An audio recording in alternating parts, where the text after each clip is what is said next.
Сәлем достар, бүгін сіздер адам ағзасының ең мықты, ең еңбекқор және ең адал мүшесі жүрек туралы керемет қызық ақпарат аласыздар.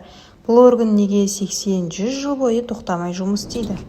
Қалай шаршамайды және оны қалай күшейтуге болады? Адамның жүрегі миға тәуелді емес, яғни ми ұйықтаса да, есінен таныса да, жүрек бәрібір соға береді.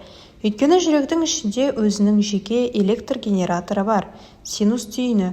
Бұл кішкентай аймақ секунд сайын автоматты түрде импульс шығарып жүрекке соқ деп бұйырады. Сондықтан жүрек ешқандай сигнал күтпейді, өзі басқарады. Күніне 100 000 рет соғатын орган қалай шаршамайды? Себебі жүрек әр соққан сайын мини демалыс алады. Бір соғуы 0,8 секунд, соның 0,5 секундта демалыс. Тәуліктегі барлық микродемалыстарды қосқанда жүрек күніне 10-12 сағаттай демалып үлгереді.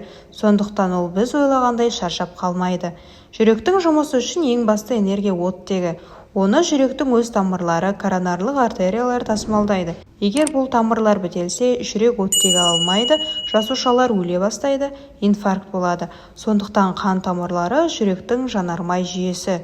Жүректе 40 000-ға жуық нейрон бар, яғни ол тек қан айдайтын насос емес, ол ішіндегі кішігірім ми секілді жүйе. Сондықтан жүрек сезеді, жүрек ауырады деген сөздер жай поэзия емес, бұл биологиялық тұрғыдан да рас. Жүректің өмір бойы тоқтамай жұмыс істеуі біздің өмір салтымызға тікелей байланысты. Күнде 30 минут жүру. Бұл жүректің тамырларын кеңейтеді, қан айналымын жақсартады. Тұзды азайту. Көп тұз қысымды көтереді, артерияларды бітейді. Стрессті азайту. Стресс кезінде жүрек минутына 20-30 рет артық соғады.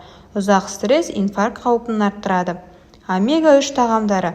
Балық, жаңғақ, зығыр майы тамырларды жұмсартады, жүрек ритмін қалыпқа келтіреді. Тәбет емес, жүрек үшін дұрыс таңдау жасау. Қуырылған, майлы тағамдар тамырды жабады, ал көкөніс пен жеміс тамырды тазартады. Жүрек бір күнде 7 000 литр қан, жылына 2 миллион литр, өмір бойы 150 миллион литрге жуық қан айдайды. Бұл адам денесіндегі ең мықты мотор. Жүрек тоқтамайды, себебі ол өзі ритм береді, өзі демалады, үздіксіз энергия алады, өмірді тоқтатуға жол бермейді. Видео пайдалы болды ма? Онда лайк басып, пікір қалдырып, каналға тіркеліп қойыңыз.